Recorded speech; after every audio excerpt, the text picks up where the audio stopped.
And it's Gordo here from Gordo's Games, and we're back for some more Digimon TCG content today. So you may have seen the little series that I've started, which is Day 1 in Life of Shinegreymon. Now, obviously, I know this deck was anticipated as the big boogeyman of JP's meta and over here, but obviously it's not seen to be as threatening as it was previously. Obviously, it's a good deck. That's not questionable, and it does have some strong matchups, but it also has some unfavorable matchups. I'm going through the progression of where my list started, my edits, tweaks, and kind of the breakdown of overall the deck, and what kind of things I'm testing to try and help it meet that criteria for the meta. So, without further ado, let's go and get into the profile now. Well, not the profile, let's get into the discussion of it. But if you do like the content, don't forget to like, comment, subscribe, hit that bell for notifications so you know when this content goes live for you. And overall, let me know your comments down below. If you like these kind of series, if you'd like us to do it on more decks, by all means, give me a shout in the comments and we'll see what we can do. Let's go to it. Alrighty, okay. So I have left these over here because these are no-brainers. These haven't changed. And the tamers will never change, so I'm not going to discuss them again. Only minor alterations that I've made to the deck realistically is I haven't added the one additional rookie. So our rookie lineup is still 2 Argu X. It's going to be 4 of this one, because this one you can't touch. I just don't think it's right. 3 of this Argu. It has come up a lot in testing, the additional memory just to either pay for the Marcus, and then this one to obviously do kind of the same thing and circumvent paying that one, just to make it a 3k Digimon. So I've gone 3-3 there. This is at 2. I think it's okay at 2, no more realistically, just because you end up bottom deck and take well tamers you'd like to, but it does give you that capacity to dig. So 6, 10, 12, we are running just a one-off tech piece, so a solo mod. Now, I have done testing against Royal Knight. You may see some of the content with testing against Belphamon and Royal Knights and Blue Flares. I'll be uploading that in between all these kind of things, so you can have an idea of how the deck's performed. Royal Knights, you can outpace them.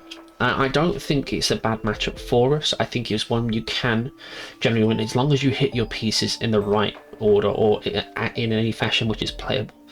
If you miss a step and then you manage to get to like the reduction, 9 cost worth of reduction, and start keep throwing things out, as the game progresses on, you do end up losing all momentum, because they'll either clear your board or they'll go for that big turn where Omni comes down, brings back everything it needs to bring back, and they'll swing out for game. And this deck doesn't have a great deal of responses and security. I don't feel there's enough space for it, so you're not relying on that to do all the work. So run the solo one. We also run it for the Blue Flare. Now, whereas I feel the Blue Flare isn't an unfavourable matchup again, because as long as we can see a Greymon on board, we can get markers to keep poking. But at the same token, if they hop off a little bit too quickly, this can slow them down, where they have to deal with it. It's only as a one-off at the moment, and it could be swapped out for an Argu. I'm just seeing that's how it works in testing. So we do run a one-off there. For the level 4s, we made one minor change. We're at 11 level 4s now. We were on 3 of this one, along with the one costing. I think the Argu, I forgot to mention, the draw power from these 2 alone has been a massive help, just to try and cycle for those pieces and keep the deck flowing. So I do warrant that. We run 2 of the Geo Grey, which lets you play a Marcus if you don't have one. It's okay. The -2 reduction can come up on occasions as well, just to give you that additional push to try and take some down. So this could be bumped up just for the inheritable. The unplay can come up on occasions. Again, this is one you just don't touch. You just run 4 of it. Let's not discuss it. It's busted. You run 4. Go through your security and play a Marcus. If you see one, you're in great value. Obviously, if you don't see one, it can be a little bit tragic, but you know what's in your security, so it's more information. And finally, we do run 1 of Geo Grey. That was opted to take one of these out for this. Now, the reason being, I was running 2 at one point, but I knocked it down to 1 for another piece I added in. It can come out security, because I think in one of my games of testing, I don't know if it's one of the videos I recorded, but this literally did come out as the last check. I think it was against Royal Knights, which ended up taking the game for me. Now, obviously, I know that's a 1 in a million chance, and it's very unreliable. No question about that at all. I don't think this is going to be a key piece that you want to think, okay, it's going to come out security every game. It's not. But you can still have a turn 2, because one of my problems I found with this deck is your turn 2 is horrible. Because you don't want to play Tamer down because you feel as if you want to get some free value, so you want to go play to rookie and play a rookie on board, and then you want to go Geo Grey, search your security, or you want to go Geo Grey, you want to play one from hand, and that's great. But if you can't do any of that, so you don't have a second rookie and your only thing is to go that into this, it's just kind of tragic. Or if you're going second, because you can't always pass as well, because you don't want to go to level 5 in raising, you've lost all sorts of value then. So I have found this is good just to get rid of some of their floodgates, just to pop one of their little low cost things on board, and it's only 6 costs. So if they put you to 2, 3, it's not the end of the world realistically, as long as you can take some momentum back in your next push. So if you are going to go Geo Grey, play out the 5 cost one, lower by 3k, gain yourself a memory back, then go into the Rise Grey, do something very similar, you can get that kind of momentum and pace back. Throwing this down hasn't hurt me yet. There has been times it hasn't come up, and it could be the interchangeable thing. So we are running a couple of one-offs. I'm never usually a fan of that, and I can't say it's going to be like meta-defining, but this has come up. This is yet to come up, but I need to do more testing into Blue Flare and Royal Knights. The other consideration is for particular matchups would be things like Crimson Blaze to have Belfer, but I don't think Belfer's a terrible matchup for us because we can keep repeatedly removing their board. Level 5s hasn't changed, I believe, so we run just the one of. That has been fine for me. I don't get me wrong, I do like the idea of going Evo for 2, then you throw it at, which is a 2 cost Evo, which is great. But you can do that with this as long as you see the 5 cost Marcus. Inheritable is all basically the same as the other one. It's just, yeah, cheap Evo on occasions. But this one's definitely an MVP for me. It lets me play out a Tamer, regardless if I've got one down or not. And yeah, it's just the printed, and then the Inheritable is just great when you want to just swing on the Marcus. If the Marcus dies, put it in top of security. Same for this one. This is down to 1 because of 3 Rise Grey X. This has been such a great card, and this could become this, depending on obviously how testing goes, because there has been so many times where I've gone down to 0. I'm like, okay, I don't want to just shine now because I'm going to waste everything. Okay, I'll Rise Grey X. Play down on the team, I'll put them to 1 and clear off anything that's on board. Yeah, this card has put in so much work for me. Level 6s remain the same, so 3 of this and 3 of this. I like the even split. I don't think either one outweighs the other. This one allows you just to get that tempo when you're swinging to security. If you have markers, you feel a bit more, a bit safer doing so. Before I started obviously looking into this deck, and before I started playing it, I hadn't properly looked at what the hell this card does. The interactions with it are stupid. If you have that 5 cost Marcus, I just think it's absurd. You make this a blocker, their turn, you suspend, you lower it down by 6, you lower it down by 3, you gain a memory, so you deprive them of memory, as well as if they are, well, a 12k body, we lower them by 9s, which means they're 3, so which means they're going to crash with this. If they're 11k body, which is quite common because there are a few of them floating around at the moment, you win the trade with a 3 cost Tamer. That isn't right. But it's not busted or broken because it does require a bit of setup, but it's a nice little piece that can pop off. And the whole when Digimon doing that every main phase, making a Tamer thing, does mean we don't have to pay the 1 always if you want to bring out the 4 cost one and get some free Evos. We do run 3 burst mode. I don't own a room mode, so I haven't tested into yet. I can proxy one if I do feel it's warranted, but I haven't seen a situation where I'm like, okay, you know what, I need a room mode to stay in this game. This card has done enough. There has been times when I thought, you know what, I need a 4th copy of this, I'll be honest, but I think that'd be overkill at that point.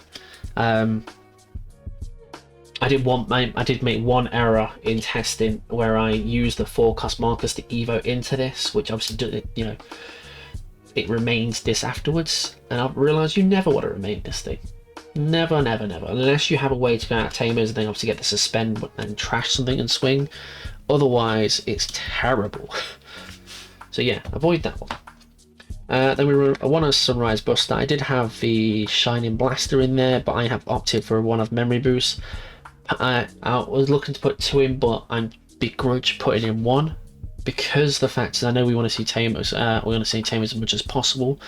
That's one of the reasons I dislike the card, but I have been in situations where I've not been able to draw them at pieces and I haven't been able to do anything, so I feel 1, maybe 2 of this is going to be warranted. I'm just going to have to take the hit. We have search capacity to try and get back to this, or we can go through our security. So that is where the list is at the moment. Now, a couple of things to go over. I'm just going to shuffle this whilst we're talking here. So, a couple of things. So, Royal Knights to start with, like I said. Overall, I think that it is more favoured in Shinegreym's favour, purely on the basis that we have, if you can get a very early turn push aggression, you're in a good spot. If you can be like turn 2, turn 3, you're about to go into 5 or 6, you are most likely going to win that game because they don't have a lot to do it. They can accelerate by using some of their lower cost things and just stacking more sources in the Yggdrasil. But if they don't see into that and they have to hard play stuff and just keep trying to search, you are going to win that one 9 times out of 10, unless you are very unlucky and you hit some bad insecurity and all that stuff. Which I don't think they have a great deal of it, but the delay, the option card, I can't remember what it's called, but that one can be a problem because does help them pop off. That and Omni are their like game winners. So they're things to keep in mind. So if you go aggressive as early as possible, I do think with that matchup you do go turn 1. You go first, sorry, not turn 1. You do go first against them and try and get as much momentum as early as possible. Normally I prefer turn 2 with this deck, because again, turn 2 is still weird for us either way. Even if we go first, we don't like to play down the level 4 because we lose the value on it. But I think if we can go turn 1, go and throw an Og and Raisin.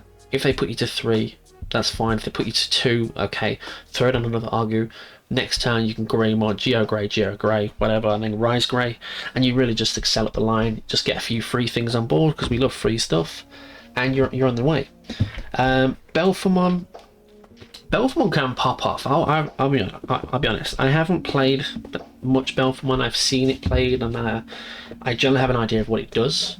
But the deck in itself, let's just go back to this screen here.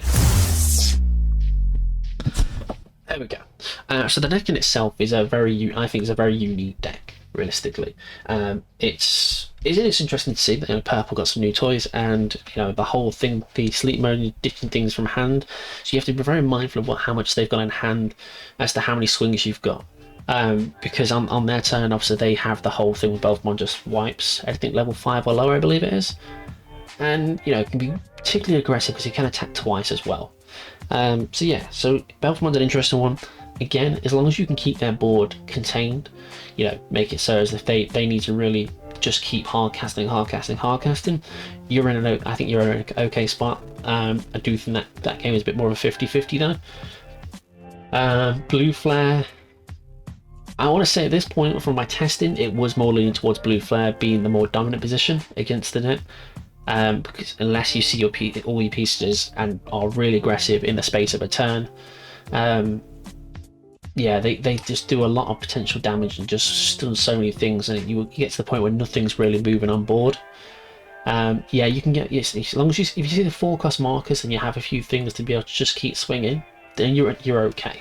But if you don't see the 4-cost markers or ways to make your Digimon, your tamers into Digimon, you really lose the momentum of like getting taking them down a notch. And Blazing Men Boost and the new tamer just do a lot of work for the deck. Who else we got? I haven't tested against Mirage yet. That is one I do need to get tested in.